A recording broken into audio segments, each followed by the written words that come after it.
The next set of findings has to do with the influences on happiness. There is indeed a set point that restrains our amount of happiness, and we're able to bounce back from negative events, and sadly, positive events don't influence us as much. But none of this is to say that we aren't influenced by our world. We definitely are. For one thing, your life situation has an absolute effect on your happiness. So the simplest illustration of this is you go back to those data as to the happiness of people in different countries, and then you look at how rich their country is. And what you find, and maybe this is common sense, but the richer the country, the happier the people are, on average. Similarly, happiness is largely influenced by how successful you are relative to the people around you. And this is an insight that's nicely expressed by H.L. Mencken, who wrote, "A wealthy man is one who earns $100 more than his wife's sister's husband."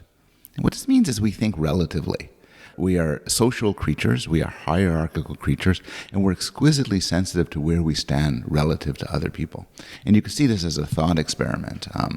Would you rather make $70,000 if everybody else in your office makes $65,000, or $75,000 if everyone else in your office makes $80,000? Well, your mileage may vary. I think a lot of people would simply choose the absolute number more, which is option B. But I think to some extent we'd be swayed by option A, where we're making absolutely less, but we're making more relative to other people. And in fact, the happiness literature suggests that one measure, one way to predict how happy somebody is not merely through their absolute income or absolute status in the world, but where they stand relative to other people. And some savvy negotiators know this. There's stories about Maria Callas and Stanley Fish, and they both go.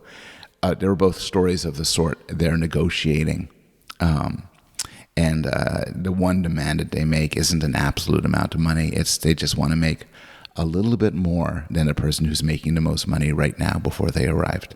They want to be on the top, and they know that will make them happy. Whatever number that is, that's not the point. We could wrap up a little bit, and we could give some advice to our miserable king we saw earlier. One thing is he does seem depressed. So I think antidepressants and cognitive behavioral therapy probably would help. We could work on some of the environmental influences that are making him miserable. His absolute income is great. His relative income is great. His status is fine. Maybe he could move the castle to a quieter part of the kingdom. And I guess I can't resist saying this, and this isn't so much grounded in specific empirical psychology, but also just a broader moral view, which is I think we get the most satisfaction, the most sustained benefit from long-term relationships and projects. So I think he should give up on his concubines, find a queen, join a club, and get involved in some charities to help other people.